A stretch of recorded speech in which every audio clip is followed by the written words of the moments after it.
गुरुदेव व माँ गायत्री के चरणों में श्रद्धापूर्वक नमन व आप सभी को प्रणाम। सभी जानते हैं कि हमारी सांसों का कितना बड़ा रोल है। हमारी पृथ्वी पर जितने भी जीव जंतु हैं या पेड़ पौधे हैं, सभी के जीवन का आधार प्राणवायु है।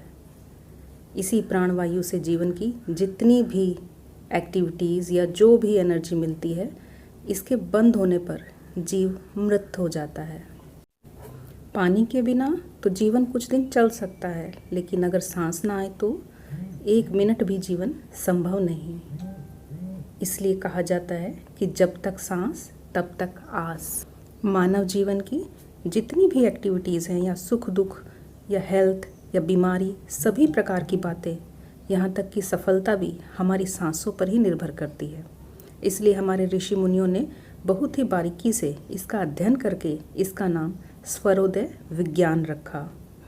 स्वर के चलने की क्रिया को उदय होना मानकर स्वरोदय कहा गया, और विज्ञान इसलिए कहा गया क्योंकि जिसमें कुछ टेक्निक बताई गई हों।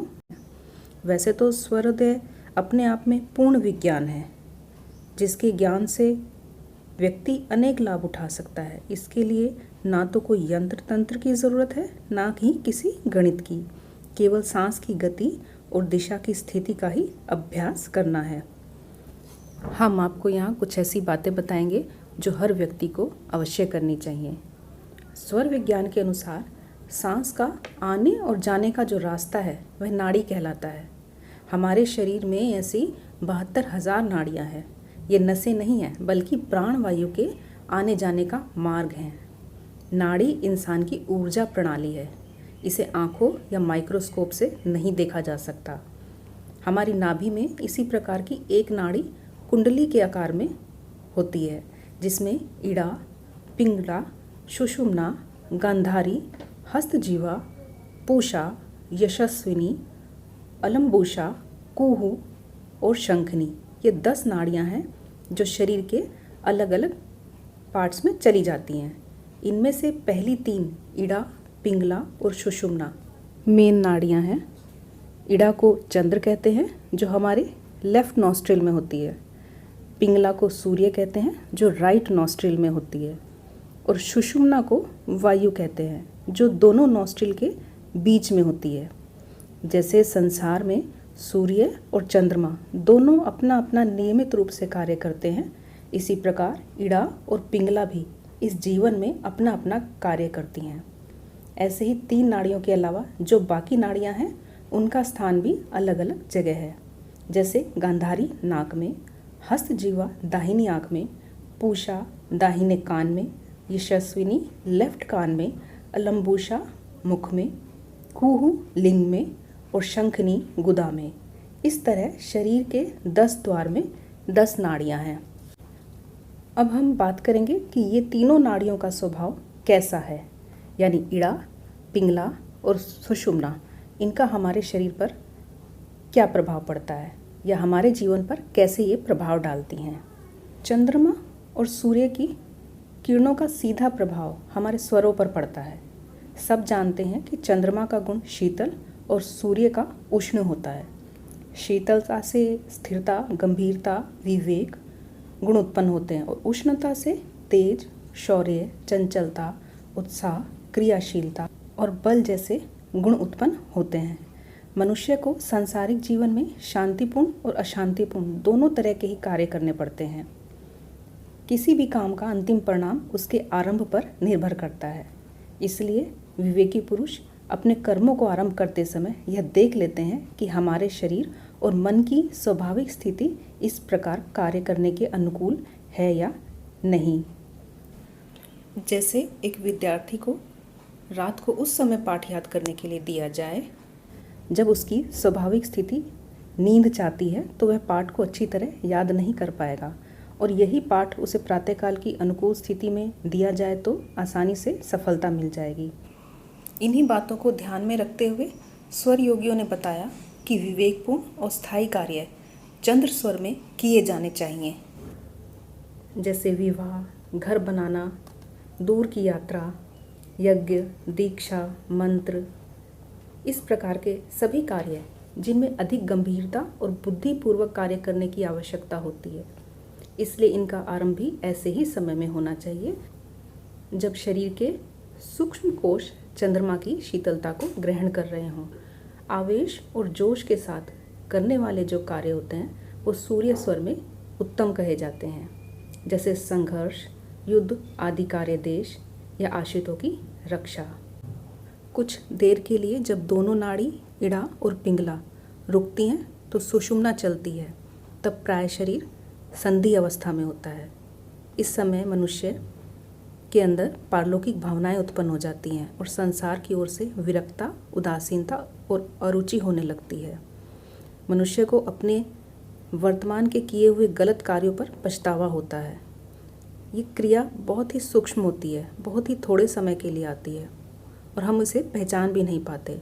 यदि हम इस समय परमेश्वर का चिंतन करें या ईश्वर आराधना का अभ्यास करें तो निसंदेह उसमें बहुत उन्नति होती है, किंतु संसारिक कार्यों के लिए यह स्थिति अच्छी नहीं होती। इसलिए सुषुम्ना स्वर में आरंभ होने वाला कोई भी कार्य का परिणाम अच्छा नहीं होता। वे अक्सर अधूरे रहते हैं या फिर उनमें असफलता ही मिलती है। सुषुम्ना की दशा में मानसिक विकार तो दब जाते हैं और गहरे आत्मिक भाव का थोड़ा बहुत उदय हो जाता है। इसलिए इस समय में दिए हुए कई बार वरदान या शाप अधिकांश फलीभूत हो जाते हैं, क्योंकि इन भावनाओं के साथ आत्म तत्व का कुछ मिश्रण होता है। इड़ा शीत ऋतु है तो पिंगला ग्रीष्म ऋतु। जिस प्रकार शीत ऋतु के महीनों में शीत की प्रधानता रहती है, उसी प्रकार चंद्र नाड़ी शीतल होती है, और ग्रीष्म ऋतु के महीनों में जिस प्रकार गर्मी की प्रधानता होती है, उसी प्रकार सूर्य नाड़ी में उष्णता एवं उत्तेजना का प्राधान्य होता है। अब ये बात तो हुई कि हमारे जीवन पर इनका प्रभाव कैसे होता है, लेकिन अब हम स्वर को पहचाने कैसे कि किस समय कौन सा स्वर चल रहा है, किस समय इड़ा नाड़ी एक्टिव है या पिंगला एक्टिव है। इसके लिए शांत भाव से अपने राइट हैंड को नॉस्ट्रिल के पास ले जाएं। अपनी तर्जनी अंगुली नॉस्ट्रिल के नीचे रखकर सांस छोड़ें। इस तरह करने से आपको एक नॉस्ट्रिल में सांस अधिक टच होगी। इसका मतलब यह है कि वही स्वर चल रहा है। हमारी नाक में 2 नॉस्ट्रिल होते हैं। नॉर्मली इनमें एक नॉस्ट्रिल से ही सांस का आना जाना होता है। कभी राइट तो कभी लेफ्ट में से सांस का आवागमन होता है। और जिस समय आपको लगे कि दोनों नॉस्ट्रिल से हवा आ जा रही है, इसका मतलब ये है कि स्वर चेंज हो रहा है। यदि लेफ्ट तरफ के नॉस्ट्रिल में सांस का आवागमन है तो इसका मतलब है कि आपके शरीर में ईड़ा नाड़ी एक्टिव है। इसमें गंभीरता, स्थिरता व विवेकता वाले कार्य करने चाहिए। और यदि राइट तरफ से सांस का आवागमन है तो समझना चाहिए कि पिंगला नाड़ी एक्टिव है, जो सूर्य को रिप्रेजेंट करती है। अब ये बात तो हो गई कि हम स्वर को पहचान चुके हैं कि कौन सा स्वर चल रहा है, इड़ा एक्टिव है या पिंगला एक्टिव है। अब ये बात तो हो गई कि हम स्वर को पहचान चुके हैं, लेकिन कई बार ऐसा होता है कि हमें कोई विशेष कार्य करना है या किसी विशेष कार्य के लिए हमें जाना है और हमारा अपोजिट स्वर चल रहा है। जैसे कोई भी कार्य जो चंद्र स्वर में किए जाने चाहिए, जैसे विवाह, दान, घर बनवाना या शांति का कोई भी कार्य, और हमारा दायां नॉस्ट्रिल चल रहा है यानी सूर्य स्वर, तब हम स्वर कैसे बदलें? तो चलिए बताते हैं। जो स्वर नहीं चल रहा उसे अंगूठे से दबाएं और जिस नॉस्ट्रिल से सांस आ जा रही है उससे सांस खींचें। फिर जिससे सांस खींची उसे दबाकर पहले नॉस्ट्रिल से यानी जिस स्वर को चलाना है उससे सांस छोड़ें। इस तरह कुछ देर तक बार बार करें, सांस की चाल बदल जाएगी। दूसरा तरीका ये है कि जिस नॉस्ट्रिल से सांस चल रहा हो उसी करवट से लेट जाएं, तो भी स्वर बदल जाएगा। जब भी घर से बाहर जाएं तो जो स्वर चल रहा है उसी पैर को आगे बढ़ाना चाहिए। यदि चंद्र नाड़ी चल रही है तो 4 बार और सूर्य नाड़ी चल रही है तो 5 बार उसी पैर को जमीन पर पटक कर किसी आवश्यक कार्य के लिए घर से बाहर जाना चाहिए। हमारे धर्मों में भी इस बात का उल्लेख मिलता है कि शुभ कार्यों को करने से पहले हमें अपना स्वर देख लेना चाहिए, तब सफलता अवश्य ही मिलती है। तो इस प्रकार यदि आप स्वर विज्ञान को अपने जीवन में अपनाएंगे तो निश्चित ही आपको इसका आत्मिक व भौतिक लाभ मिलेगा। तो अभी इस वीडियो में इतना ही। आगे की वीडियो में मिलेंगे एक नई जानकारी के साथ। वीडियो को लाइक शेयर ज़रूर करें व चैनल को भी सब्सक्राइब कर लें व बेल आइकन भी ज़रूर दबाएं ताकि आने वाली वीडियो की नोटिफिकेशन आपको मिलती रहे। आप सभी का धन्यवाद।